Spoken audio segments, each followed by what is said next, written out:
வாழ்க வளமுடன். நண்பர்கள் அனைவருக்கும் வணக்கம். நான் உங்கள் நண்பன் Arjun, SEBI registered research analyst. இன்னைக்கு 18th ஜூன் போஸ்ட் மார்க்கெட் போட்டு பார்த்துடலாம். அதாவது லாஸ்ட் ஃப்ரைடே ஆஃப்டர்நூன் ஒரு 12 o'clock அரௌண்ட் ஏறினா மார்க்கெட்டு இதுவரை ஏறிட்டு தான் இருக்குது. எவ்வளோ நாளாச்சு இந்த மாதிரியான ஒரு ஏற்றத்தை, அதாவது தொடர்ந்து 5 நாளாக மார்க்கெட் ஏறி இருக்குது. அப்படிங்கும்போது எவ்வளோ நாள் ஆகுது, பார்க்குறதுக்கு சந்தோஷமா இருக்குதுன்னு வச்சுக்காங்களேன். ஓகே, இந்த ரேலி அப்படியே கண்டினியூ ஆகணும். இப்போ வந்து சென்டிமெண்ட் எல்லாமே வந்து பாசிட்டிவாக இருக்குது. இந்த சென்டிமெண்ட்டுக்கு நம்ம மார்க்கெட்டு அப்படி நான் ஸ்டாப்பாக போகணும். 25,000 பிரேக் பண்ணிட்டு போனால் தான் ஓகே நம்ம மார்க்கெட்டு அந்த சென்டிமெண்ட்டுக்கு ரியாக்ட் ஆகுது அப்படின்னு சொல்ல முடியும். இல்லை இந்த சென்டிமெண்ட்லாம் முடிஞ்சிச்சு, மறுபடியும் நான் வந்து இறங்க தான் ஆரம்பிப்பேன் அப்படின்னு இறங்குச்சு அப்படின்னா ஒன்றும் பண்ண முடியாது. ஸோ இப்போ நாளைக்கு எப்படி இருக்க போகுது மார்க்கெட்டு, ஃப்ரைடே யூஸ்வலாக எப்படி இருக்கும், அந்த சென்டிமெண்ட் எதுவும் சேஞ்ச் பண்ணுதான்னு பார்க்கணும். இப்போ இருக்கிற முக்கியமான நியூஸு ஓகேங்களா, நிஃப்டியோடைய சப்போர்ட் அண்ட் ரெசிஸ்டன்ஸு ஓவராலாக இப்போ வந்து என்ன இண்டிகேட் பண்ணிட்டு இருக்குது அப்படிங்கிறது எல்லாமே பார்த்துடலாம். எங்கேயும் ஸ்கிப் பண்ணாமல் பாருங்கள், இந்த வீடியோ உங்களுக்கு கண்டிப்பாக யூஸ்ஃபுல்லாக இருக்கும். இதுவரையும் அர்ஜுன் பங்கு மார்க்கெட் யூடியூப் சேனலை சப்ஸ்கிரைப் பண்ணல அப்படின்னா சப்ஸ்கிரைப் பண்ணிட்டு பாருங்கள். ரைட், இப்போ யூஎஸ் மார்க்கெட்டை பார்க்கறதுக்கு முன்னாடி, அதாவது லாஸ்ட் வீக் என்ன சொல்லியிருந்தாங்க, சுவிட்சர்லாந்தில் ஜூன் 19th அன்னைக்கு இந்த MOU மெமோரண்டம் ஆஃப் அண்டர்ஸ்டாண்டிங்கில் வந்து சைன் பண்ணுறோம் அப்படின்னு நியூஸ் வந்துட்டு இருந்துச்சு. எஸ்டர்டே வரையுமே அதுதான் நடந்துட்டு இருந்துச்சு. ஸோ வெள்ளிக்கிழமை வந்து சைன் பண்ணுவாங்க அப்படின்ட்டு. ஆனால் இப்போ G7 மீட்லேயே வந்து யூஎஸ் பிரசிடென்ட் ட்ரம்ப் வந்து சைன் பண்ணிட்டாரு MOUவில். அதுக்கடுத்த வந்து ஈரானுடைய பார்லிமெண்ட் சீஃபும் வந்து அவர் வந்து எலக்ட்ரானிக்காக வந்து சைன் பண்ணிட்டாரு இந்த MOUவில். இவங்க 2 பேர் சைன் பண்ணதுக்கப்புறம் மீடியேட்டர் பாகிஸ்தானுடைய பிரைம் மினிஸ்டரும் வந்து சைன் பண்ணிட்டாரு. ஸோ ஆஸ் ஆஃப் நவ் அந்த டீலில் வந்து பீஸ் டீலில் வந்து சைன் ஆயிடுச்சு. ஓகேங்களா, இப்போ நாளைக்கு ஜூன் 19th சுவிட்சர்லாந்தில் போய் அந்த எடுத்து அஃபீஷியலாக காட்டுவாங்களா என்னன்னு தெரியல. பட் இதுவரையும் சைன் ஆயிடுச்சு, இந்த பீஸ் டீலில் வந்து சைன் ஆயிடுச்சு. இது வந்து ஒரு big positive news. But yesterday வந்து யூஎஸ் மார்க்கெட் நல்லா டவுன் ஆயிடுச்சு. எதனால் டவுன் ஆச்சு அப்படின்னா, அங்கே வந்து ஃபெட் இன்ட்ரெஸ்ட் ரேட் டிசிஷன் இருந்துச்சு. இந்த ஃபெட் இன்ட்ரெஸ்ட் ரேட் டிசிஷன் வந்து இப்போ யார் வந்து ஃபெட்டோடைய சேர்மேன், அதாவது சேர்பர்சன் அப்படின்னு பார்த்தோம் அப்படின்னா கெவின் வார்ஷ். இவர் தான் வந்து இப்போ ரீசெண்டாக நம்ம யூஎஸ் பிரசிடென்ட் சின்ராஸ் ட்ரம்ப் வந்து இவர் தான் வந்து அப்பாயின்மெண்ட் பண்ணிக்கிறாரு. இந்த கெவின் வார்ஸோடைய ஃபர்ஸ்ட் ஃபெட் ஈவெண்ட்டு எஸ்டர்டே நடந்துச்சு. இந்த ஃபர்ஸ்ட் ஃபெட் ஈவெண்ட்டில் வந்து அவர் வந்து சம் அனௌன்ஸ்மெண்ட்டாக கொடுத்துருக்கிறாரு. அதாவது 4th ஸ்ட்ரைட் செஷனாக வந்து ஃபெட் வந்து ரேட் வந்து ஹோல்டு பண்ணியிருக்கிறாங்க. 9 out of 18 அஃபீஷியல்ஸ் வந்து என்ன சொல்லியிருக்கிறாங்கன்னா, இந்த வருஷம் ஒரு ரேட்டு ஹைக் இருக்குது அப்படின்னு சொல்லியிருக்கிறாங்க. 18 பேரில் 9 பேர் வந்து ரேட்டு ஹைக்கு இந்த வருஷம் பண்ணணும் அப்படின்னு சொல்லியிருக்கிறாங்க. அதுக்கப்புறமா வந்து ஃபெட்டு ஃபோர்காஸ்ட்டில் வந்து பார்க்கும்போது யூஎஸோடைய ஜிடிபி வந்து ரெடியூஸ் பண்ணிக்கிறாங்க. 2.4% வந்து 2.2% கொண்டு வந்திருக்கிறாங்க. இன்ஃப்ளேஷன் வந்து நாங்கள் வந்து 2% தான் நாங்கள் வந்து மெயின்டைன் பண்ணுறோம் அப்படின்னு சொல்லிக்கிறாங்க. அதாவது இதுக்கு முன்னாடி இந்த ஃபெட் சேர்பர்சன் ஜெரோம் பவுல் வந்து 2% அப்படின்னு டார்கெட் வச்சிருந்தாரு. ஆனால் இப்போ வந்திருக்கிற கெவின் வார்ஸும் வந்து 2% தான் டார்கெட் அப்படின்னு சொல்லியிருக்கிறாரு. இது வந்து 2028 வரையுமே இந்த டார்கெட் தான் அப்படின்னு சொல்லியிருக்கிறாரு. ஸோ இன்னும் நெக்ஸ்ட் 2 இயர்ஸுக்கு இந்த டார்கெட் தான் அப்படின்னு சொல்லியிருக்கிறாரு. அதுக்கு அடுத்ததாக இந்த ஃபெட்டு ஈவெண்ட்டில் வந்து ரேட்டை வந்து ஹோல்டு பண்ணணும் அப்படின்னு 12 கவர்னர்ஸும் வந்து சைன் பண்ணியிருக்கிறாங்க. ஸோ இதுதான் எஸ்டர்டே வந்த நியூஸு. இந்த நியூஸுக்கு தான் யூஎஸ் மார்க்கெட் வந்து டவுன் ஆகிருக்குது. அதாவது ஃபெட்டு வந்து அவங்க ஜிடிபி வந்து ரெடியூஸ் பண்ணிட்டாங்க, இன்ஃப்ளேஷன் வந்து 2%னே சொல்லிட்டாங்க. அது மட்டும் இல்லாமல் வெரி இம்பார்ட்டன்ட், இந்த வருஷம் ஒரு ரேட் ஹைக் பண்ணணும் அப்படின்னு 18 பேரில் 9 பேர் சொல்லியிருக்கிறாங்க. ஸோ அதனால தான் வந்து யூஎஸ் மார்க்கெட்டு எஸ்டர்டே வந்து நல்ல ஒரு டவுன் ஆகிருக்குது. இந்த கெவின் வார்ஷ் வந்து யூஎஸ் பிரசிடென்ட் அப்பாயின்மெண்ட் பண்ண ஒரு சேர்பர்சன். இவரும் வந்து லைக் முன்னாடி இருந்த சேர்பர்சன் ஜெரோம் பவுல் மாதிரியே தான் வந்து ரியாக்ட் பண்ணிக்கிறாரு. ஓகேங்களா, ரைட். அதுக்கடுத்து வந்து பார்த்தோம் அப்படின்னா, இப்போ யூஎஸ் பிரசிடென்ட்டு ட்ரம்ப் வந்து ஒரு ட்வீட் பண்ணிக்கிறாரு. அதாவது ஈரானுக்கும் யூஎஸுக்கும் வந்து கடுமையான சண்டைகள் நடக்கும், நான் வந்து கடுமையாக நடந்துக்குவேன் அப்படின்ட்டு நிறைய பேர் எதிர்பார்த்தாங்க. அது மாதிரி நடக்கலை. இப்போ வந்து பீஸ் டீலில் வந்து சைன் ஆனதுக்கப்புறம் க்ரூடு ப்ரைஸ் டவுன் ஆகுது, எல்லா ஸ்டாக் மார்க்கெட்டும் இன்க்ரீஸ் ஆகிட்டு இருக்குது. இதனால் அவங்களால கொடுத்து கொள்ள முடியல அப்படின்னு சொல்லிக்கிறாரு. இவர் யார் சொல்கிறாருன்னு தெரியலன்னு வச்சுக்காங்களேன். ஓகே, இந்த வீடியோ ரெக்கார்ட் பண்ணிட்டு இருக்கிறது கொஞ்ச நேரத்துக்கு முன்னாடி தான் வந்து ஒரு நியூஸ் வந்துருக்குது. என்ன அப்படின்னா, அசஞ்சரோடைய ஏர்னிங்ஸ் ரிப்போர்ட் கொடுத்துருக்குறாங்க. அசஞ்சரோட ஏர்னிங்ஸ் ரிப்போர்ட்டை பொறுத்தவரையும் அவங்க வந்து ரொம்ப வீக் கைடன்ஸ் கொடுத்துருக்குறாங்க. இப்போ வந்து ப்ரீ மார்க்கெட்டில் கிட்டத்தட்ட 10% வந்து 12% இந்த ஸ்டாக் வந்து டவுனில் இருக்குது. ஸோ இதனுடைய இம்பேக்ட் நாளைக்கு நம்ம ஐடி ஸ்டாக்ஸில் இருக்கும். ஓகேங்களா, ரைட்.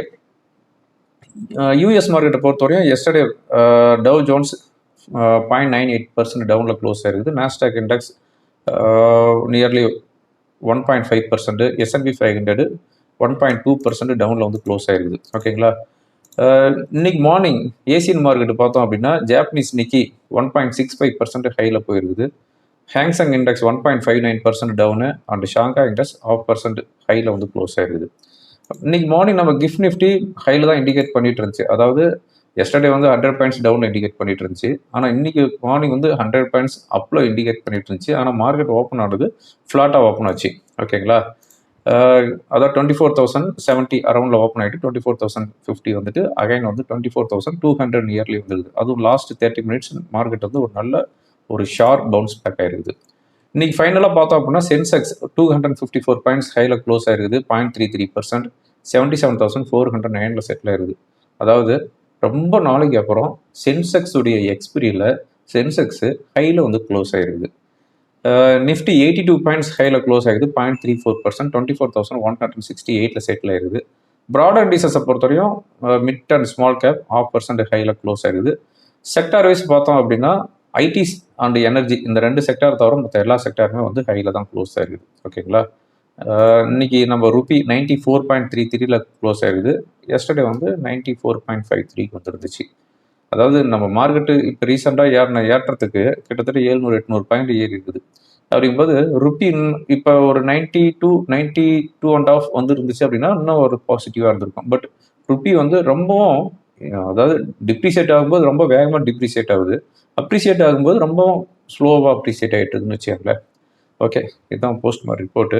முக்கியமான நியூஸ் அப்படின்னு பார்த்தோம் அப்படின்னா பேட்டா இண்டியா 20 வருஷத்துக்கு அப்புறமா இன்னைக்கு தான் கிட்டத்தட்ட 15% இன்க்ரீஸ் ஆயிருக்குது பேட்டா இண்டியாவில். அதாவது பேட்டா இண்டியாலாம் ஒரு காலத்தில் வந்து ரொம்ப ஒரு ஃபேமஸான ஸ்டாக்கு. டெய்லியும் பேட்டா இண்டியா வாங்கலாம் விற்கலாம், நல்ல ஒரு ஃப்ளக்சுவேஷன் இருந்த ஸ்டாக்கு. எப்போனா ஒரு 2015 முன்னாடி பேட்டா இண்டியா. இப்போ வந்து பேட்டா இண்டியா அந்த ஸ்டாக்கு கிட்டத்தட்ட 2000 ரூபாய்க்கு மேலே போன ஸ்டாக்குங்க. இப்போ வந்து 600 700 இருக்குது. இந்த ஸ்டாக் வந்து biggest single day gain since 20 years. Okay, எதனால் இன்னைக்கு இவ்வளோ % ஏறி இருக்குது அப்படின்னு பார்த்தோம் அப்படின்னா இந்த கம்பெனி வந்து நியூ சிஇஓ வந்து அப்பாயின்மெண்ட் பண்ணிக்கிறாங்க. யார் அப்படின்னா சஞ்சய் ராவ். இவர் வந்து நெக்ஸ்ட் 5 இயர்ஸுக்கு அதாவது ஆகஸ்ட் 23, 2031 வரையும் இந்த பேட்டா இண்டியாவுடைய சிஇஓவாக இருப்பார் அப்படின்னு அனௌன்ஸ்மெண்ட் பண்ணிக்கிறாங்க. யார் இந்த சஞ்சய் ராவ் அப்படின்னு பார்த்தோம் அப்படின்னா நைக் ரீட்டைலோடைய முன்னாடி இருந்த சிஇஓ. ஓகேங்களா, இவர் வந்து கிட்டத்தட்ட ரீட்டைல் அண்ட் கன்சியூமர் லீடர்ஷிப்பில் ரொம்பவும் ஃபேமஸாக இருந்திருக்கிறாரு. நைக் ரீட்டைலில் இவர் வந்து ஃப்ரான்ஸில் ஒர்க் பண்ணிக்கிறாரு. அதனால் வந்து நைக் மாதிரி இது வந்து பேட்டாவும் வந்து நல்லா ப்ரொமோட் பண்ணி அதனுடைய ரீஸ்ட்ரக்சர்லாம் பண்ணி ஒரு பெரிய லெவலில் கொண்டு வர்றாரு அப்படிங்கிற ஒரு எக்ஸ்பெக்டேஷனில் இன்றைக்கி பேட்டா இண்டியா கிட்டத்தட்ட 15-20% இன்க்ரீஸ் ஆகிருக்குது. ஓகேங்களா, அதுக்கடுத்து டெஸ்லா 5th ஷோரூம் இந்தியாவில் ஓப்பன் பண்ணுறாங்க ஹைதராபாத்தில். இதுக்கு முன்னாடி வந்து மும்பை, டெல்லி, குருகிராம், பெங்களூரில் இருந்தது. இப்போ வந்து ஹைதராபாத்தில் ஓப்பன் பண்ணுறாங்க. அடுத்து வந்து சென்னையில் ஓப்பன் பண்ணுறதா ஒரு நியூஸ் கொடுத்துருக்குறாங்க. ஓகே, அதுக்கடுத்து வந்து வேதாந்தா குரூப். அதாவது இன்னைக்கு வந்து என்எஸ்சி இண்டெக்ஸ்லேருந்து வேதாந்தா குரூப் ஆஃப் ஸ்டாக்ஸ் வந்து ரிமூவ் பண்ணிட்டாங்க. நாளைக்கு எம்எஸ்சிஐ அதாவது மோர்கன் ஸ்டான்லி கேபிட்டல் இன்டர்நேஷனல் அந்த எம்எஸ்சிஐ அதுலேருந்து Vedanta power and Vedanta iron and steel இது ரெண்டையுமே வந்து ரிமூவ் பண்ணுறாங்க. அதுவும் வந்து ஆஃப்டர் 3 o'clock மேலே தான் இருக்கும். இது ரெண்டுமே வந்து ட்ரேட் டு ட்ரேடில் இருக்குது. அதனால் இது ஒன்றும் 5% அப்பர் சர்க்கியூட், இன்னும் 5% லோவர் சர்க்கியூட் போகிறோம்னு வச்சுக்காங்களே. ஸோ இது வந்து நாளைக்கு வந்து எம்எஸ்சிஐயில் ரீபேலன்சிங் பண்ணுறாங்க இந்த ஸ்டாக்கை மட்டும்தான். ஓகே, நாளைக்கு இன்னொரு முக்கியமான நியூஸ் ரிலையன்ஸோடைய ஏஜிஎம். நாளைக்கு மதியம் 2 மணிக்கு ரிலையன்ஸோடைய ஏஜிஎம் வீடியோ கான்ஃபரன்சிங்கில் நடக்குது. இது வந்து ரிலையன்ஸ் ஜியோ அதனுடைய ஐபிஓ அனௌன்ஸ்மெண்ட் இருக்கலாம் அப்படின்னு ஒரு எக்ஸ்பெக்டேஷன் இருக்குது. ஸோ ரிலையன்ஸ் ஏஜிஎம் நம்ம வந்து ஃபோக்கஸ் பண்ணணும் ஆஃப்டர் 2 o'clock. அவங்க வந்து அனௌன்ஸ்மெண்ட் கொடுக்குறாங்க அப்படிங்கிற பட்சத்தில் அவங்க ஏதோ பாசிட்டிவ் கமெண்ட்லாம் கொடுத்தாங்கன்னா ரிலையன்ஸ் வந்து நல்ல ஒரு ஏற்றத்துக்கு போகும். எந்த ஒரு பாசிட்டிவ் கமெண்ட்டும் கொடுக்கல அப்படின்னா ரிலையன்ஸ் இறங்க ஆரம்பிச்சிடும். அதையும் ஃபோக்கஸ் பண்ணிக்காங்க. ஸோ நாளைக்கு வந்து ரிலையன்ஸோடைய ஏஜிஎம் நடக்குது, அதை வந்து வாட்ச் பண்ணிக்காங்க. இப்போ முக்கியமான ஈவெண்ட் அப்படின்னு பார்த்தோம் அப்படின்னா நாளைக்கு ஃப்ரைடே ஏர்லி மார்னிங் 5 o'clock ஜப்பானுடைய இன்ஃப்ளேஷன் வருது. ப்ரீவியஸாக இருக்கிற இன்ஃப்ளேஷன் 1.4%, இப்போ எக்ஸ்பெக்டேஷன் 1.6%. இந்த வீடியோ ரெக்கார்ட் பண்ணிட்டு இருக்கும்போது யூஎஸ் மார்க்கெட்டு 250 பாயிண்ட்ஸ் ஹையில் ட்ரேட் ஆகிட்டு இருக்குது. யூரோப் மார்க்கெட்டும் வந்து ஹையில் தான் ட்ரேட் ஆகிட்டு இருக்குது. ஓகே, ஓவரால் நம்ம மார்க்கெட் எப்படி இருக்குது அப்படின்னு பார்த்தோம் அப்படின்னா நல்லா இருக்குது. அதாவது செல் ஆன் மோட்லேருந்து பை அட் டிக்ளைன்ஸ் அப்படிங்கிற ஒரு மோடுக்கு வந்துருக்குது இந்த லாஸ்ட் 5 days ஒரு ரேலி பார்க்கும்போது. ஸோ இப்போ இருக்கிற சப்போர்ட் 24,000. அந்த 24,000 to 24,100 ஸ்ட்ராங் குரூஷியல் ரெசிஸ்டன்ஸ் சொல்லியிருந்தேன். அதை பிரேக் பண்ணி நீங்கள் மேலே வந்து க்ளோஸ் ஆயிருக்குது.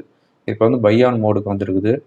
அப்படிங்கும்போது எவ்ரி டிக்ளைன்ஸ் கேன் பை அப்படிங்கிற சுச்சுவேஷனில் தான் இருக்குது. எந்த ஒரு பேட் நியூஸும் ஆஸ் ஆஃப் நோ இல்லை.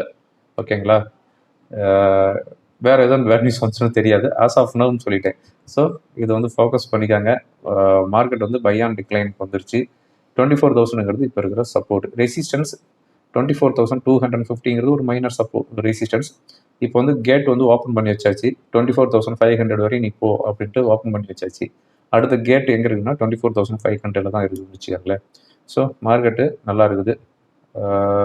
இன்னும் நமக்கு வந்து மிட் அண்ட் ஸ்மால் கேப் ஏறினா தான் நமக்கு வந்து அந்த ரேலி ரியலைஸ் பண்ண முடியும். இப்போ வந்து மார்க்கெட்டு தான் ஏறி இருக்குது, ஆனால் மிட் அண்ட் ஸ்மால் கேப் ஏற கிடையாது. அதனால் நம்ம போர்ட்ஃபோலியோ கீழே தான் இருக்குதுன்னு வச்சுக்கோங்களேன். நாம் வந்து எப்போ என்ஜாய் பண்ணணும், எப்போ மார்க்கெட் ஏறுதாட்டு இருக்குது அப்படின்னு நாம் வந்து எப்போ ரியலைஸ் பண்ணணும் அப்படின்னா மிட் அண்ட் ஸ்மால் கேப்பு ஏறணும்.